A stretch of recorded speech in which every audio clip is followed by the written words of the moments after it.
Bismillahirrahmanirrahim. Assalamualaikum warahmatullahi wabarakatuh. Alhamdulillahirabbil alamin wa bihi nasta'in wa ala umurid dunya waddin wassalatu wassalamu ala asrofil anbiya'i wal mursalin sayyidina wa habibina wa syafiina Rasulullah Muhammad sallallahu alaihi wasallam, amma ba'd.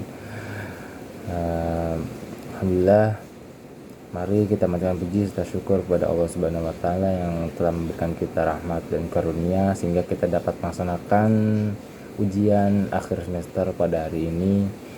Sering sholawat serta salam mari curahkan kepada junjungan Nabi kita Muhammad sallallahu alaihi wasallam yang telah membawa kita ke zaman terang benderang seperti saat ini.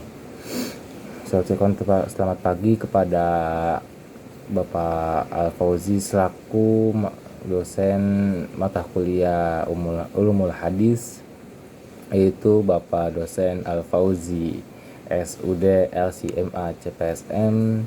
Kepadanya semoga diberi kesehatan dan selalu diberi kepanjangan umur dan selalu diberi kelancaran dalam segala urusannya. Baik, demi mempersingkat waktu, saya akan menjawab semua pertanyaan yang Bapak dosen berikan. Bismillahirrahmanirrahim.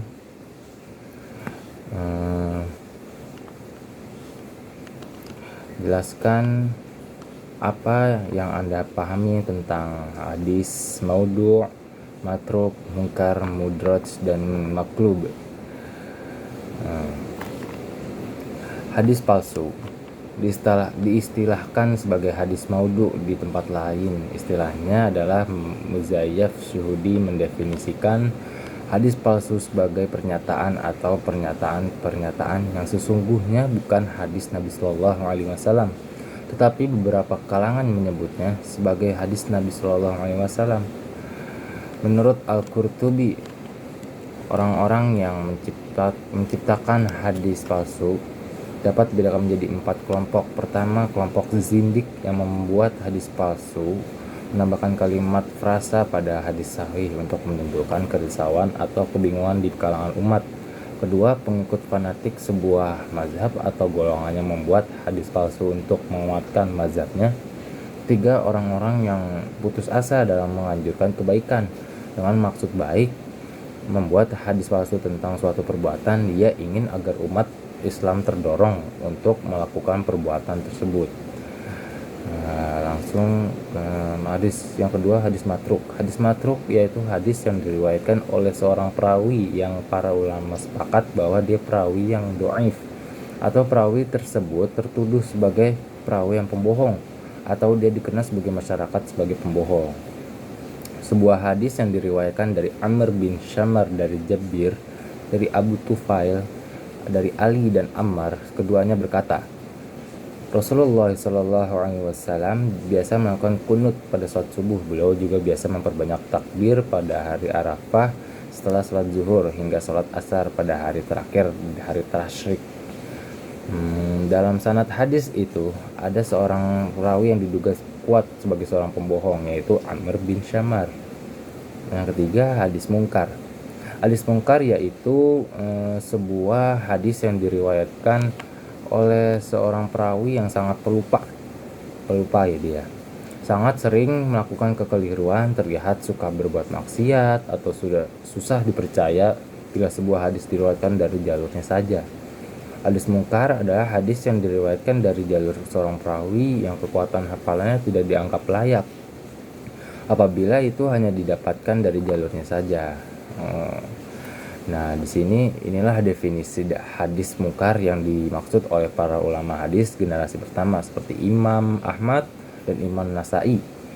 Sebagaimana dijelaskan oleh Imam Ibnu Hajar Al-Asqalani pada hadis mudraj.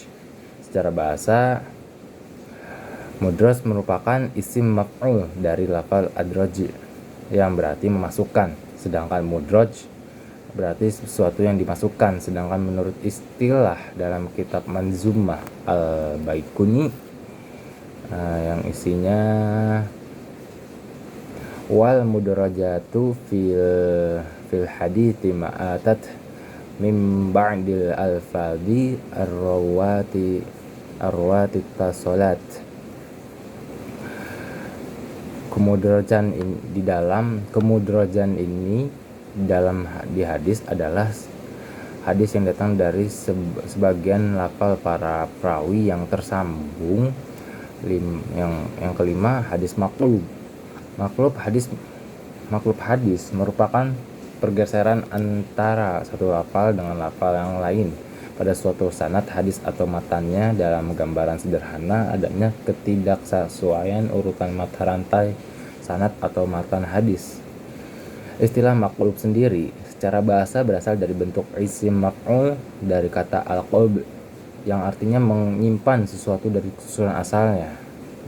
Lanjut ke nomor 2, sebutkan tingkatan-tingkatan al-jar dan al-tadil serta contoh redaksinya masing-masing.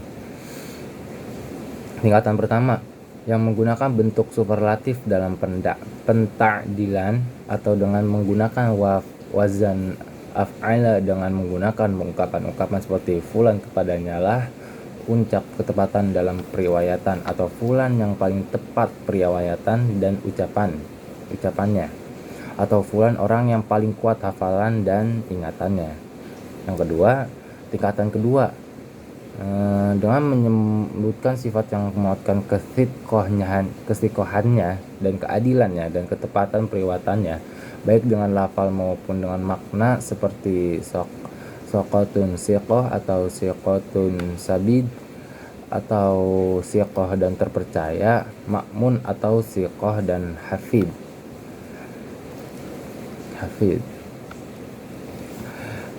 Yang ketiga, tingkatan ketiga, yang menunjukkan adanya pensikohan tanpa adanya penguatan atas hal itu, seperti siqoh, sab atau hafid. Tingkatan yang keempat, yang menunjukkan adanya keadilan dan kepercayaan tanpa adanya isyarat akan kekuatan hafalan dan ketelitian, seperti saduq, ma'mun dalam kurung dipercaya, mahlau as-sidiq ia tempat kejujuran, atau la ba'isa bihi tidak mengapa dengannya. Khusus untuk Ibnu Ma'in, kalimat la ba'isa bihi adalah thiqah. Ibnu Ma'in dikenal sebagai ahli hadis yang mutasyadid, sehingga lafal yang biasa saja bila ia ucapkan sudah cukup untuk menunjukkan kethoqahan perawi tersebut. Tingkatan kelimanya yaitu yang tidak menunjukkan adanya penfiqahan atau celaan, seperti fulan syekh, fulan seorang syekh, ruya anhul hadis diriwayatkan dari hadisnya, atau hasanu al hadis yang baik hadisnya. Tingkatan keenam, isyarat yang mendekati celaan jar, seperti solihul hadis hadisnya lumayan, atau yuktabu hadithu ditulis hadisnya. Apa yang dimaksud dengan lanjut ke nomor 3, apa yang dimaksud dengan sanad ali dan nazil, seperti sanad manakah yang paling utama di antara keduanya, jelaskan dengan baik dan benar.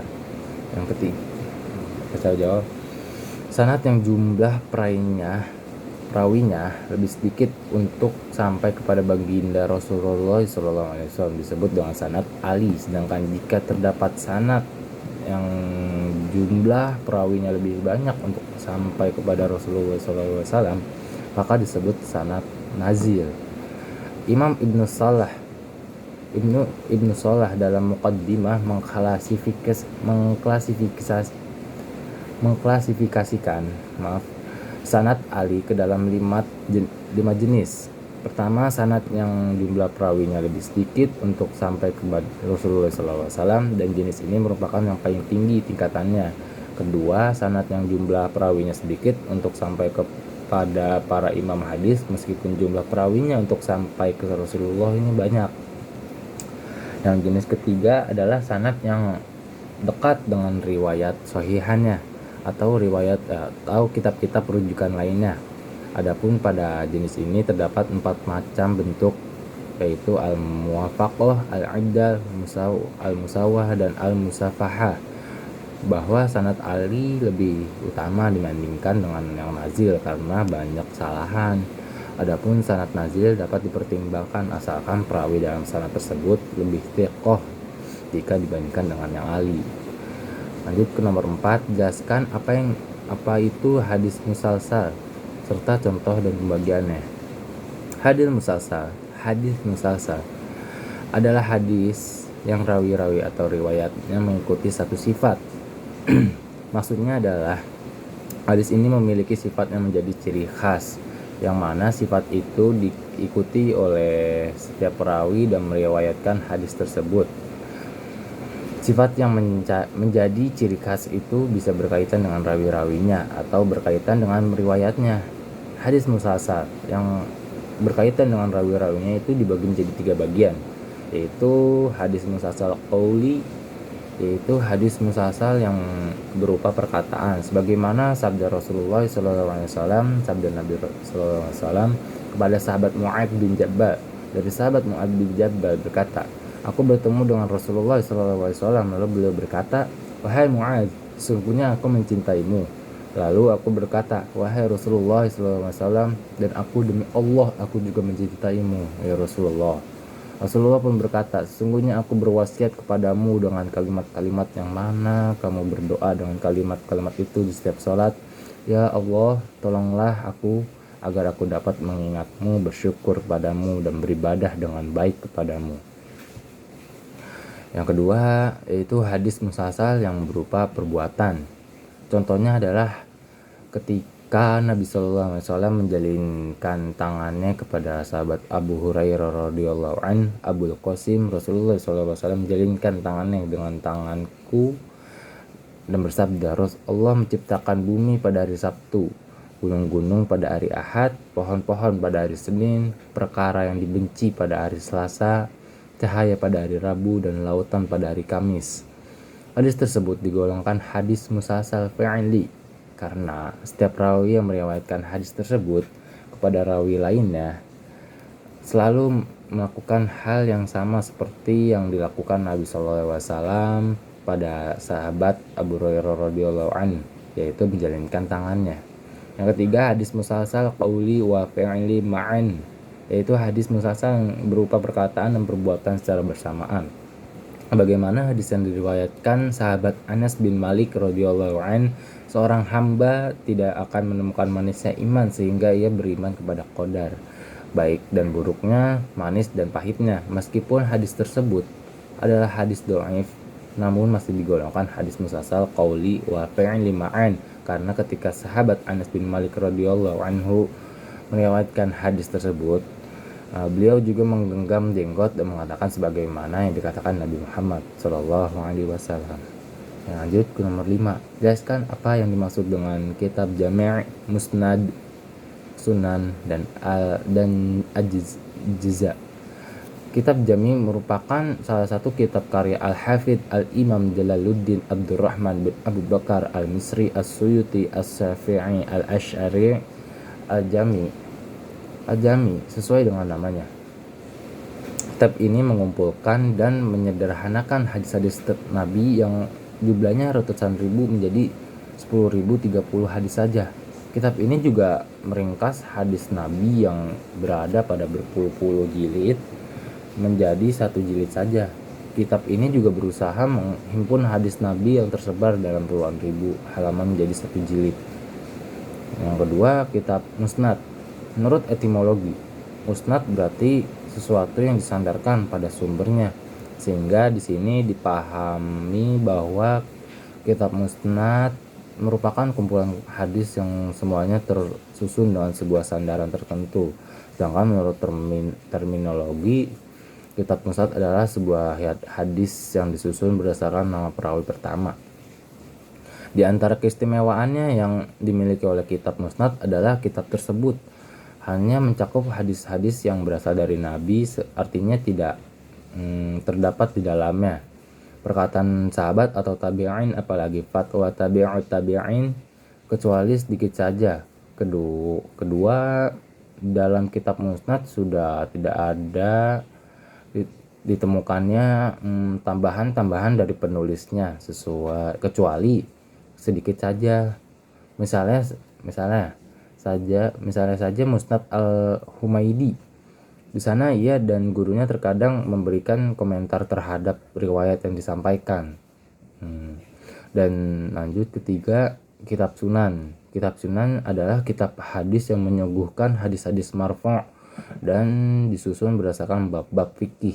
Beberapa contoh kitab sunan adalah Sunan Sa'id bin Mansur wafat pada 227 Hijriah, Sunan Ad-Darimi wafat pada 225 Hijriah, Sunan Ibnu Majah wafat pada 273 Hijriah, Sunan Abi Dawud wafat pada